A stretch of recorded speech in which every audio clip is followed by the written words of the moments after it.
Георги Йорданов бе избран за съдия на годината и награден на специална церемония в Гранд Хотел София. Най-заслужилият български футболен арбитър получи меча на победата от президента на Mac Communications Красен Кралев, който е генерален спонсор и съорганизатор на събитието. За най-добър асистент бе определен Крум Стоилов. Церемонията се проведе за пета поредна година, като в предишните две отличието отиваше в Станислав Тодоров. Българското съдийство се развива и това не остава незабелязано, коментира Красен Кралев. Ето и някои от другите категории и победителите в тях. Най-проспиращ асистент съдия Денис Соколов. Най-проспиращ съдия Ангел Баялцелиев. Най-проспираща съдийка Галя Ечева. Най-добра асистент съдийка Екатерина Маринова. Футболна съдийка на годината Християна Гутева. Специална награда за обективност получиха футболните коментатори Ивайло Ангелов от Българската национална телевизия и Илян Енев от TV7 и News 7.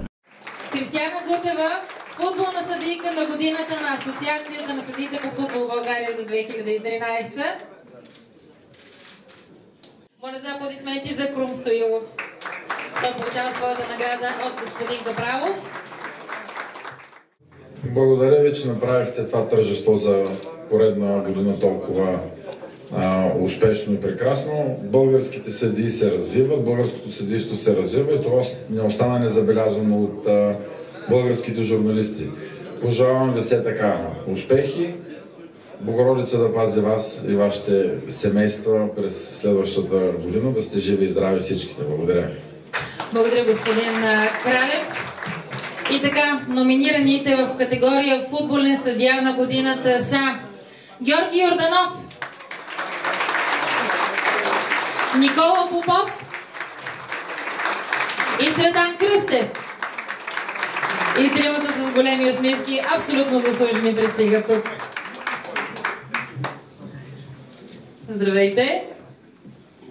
Изчакваме и последния хубавец, каза господин Ормаджиев. Получават и тримата първо своите VIP карти за ресторанти Виктория. Заповядайте. Кавалери.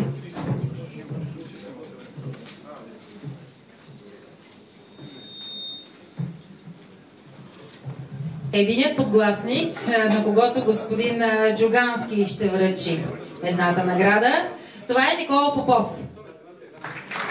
Подгласник в категорията футболен съдия на 2013 година на Асоциацията на футболни съдии в България. Другият подгласник, на който отново господин Джугански ще връчи.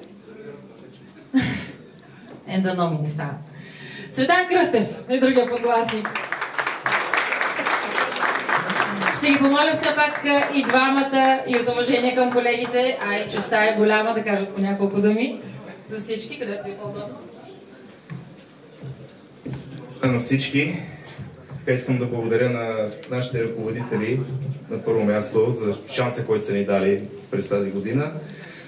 Да благодарим на всички журналисти, които по някакъв начин са допринесли още така за нашето добро представяне. И дай Боже до година се представим още по-добре на по-високо ниво. Благодаря и весели празници!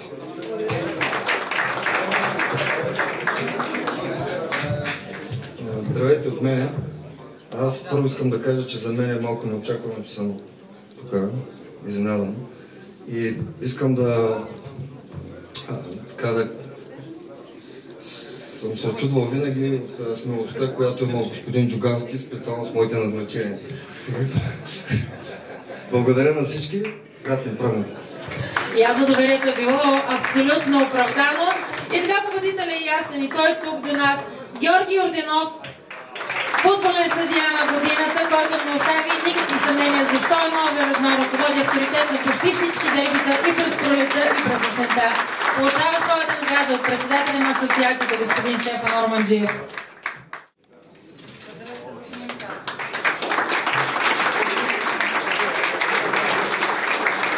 Моля за аплодисменти за Георги Йорданов.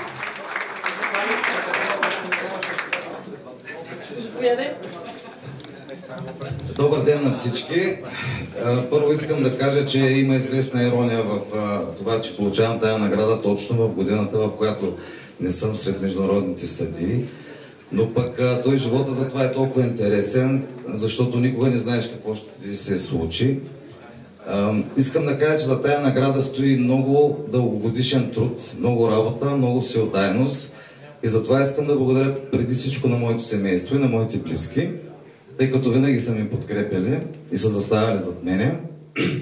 Искам да благодаря на двама специални души, без които може би нямаше да мога да стигна до тук. Това са Николай Петров и Йосиф Ронков, които са били винаги с мен и винаги зад мен и са ми помагали в много трудни моменти. Искам да благодаря и на всички ръководители, на всички комисии, които са повярвали първо в моите личностни човешки качества и след това в спортно-техническите. Дали са ми възможност да покажа това, което мога. Затова им благодаря. Искам да пожелая на всички весели празници и живи и здрави през новата година.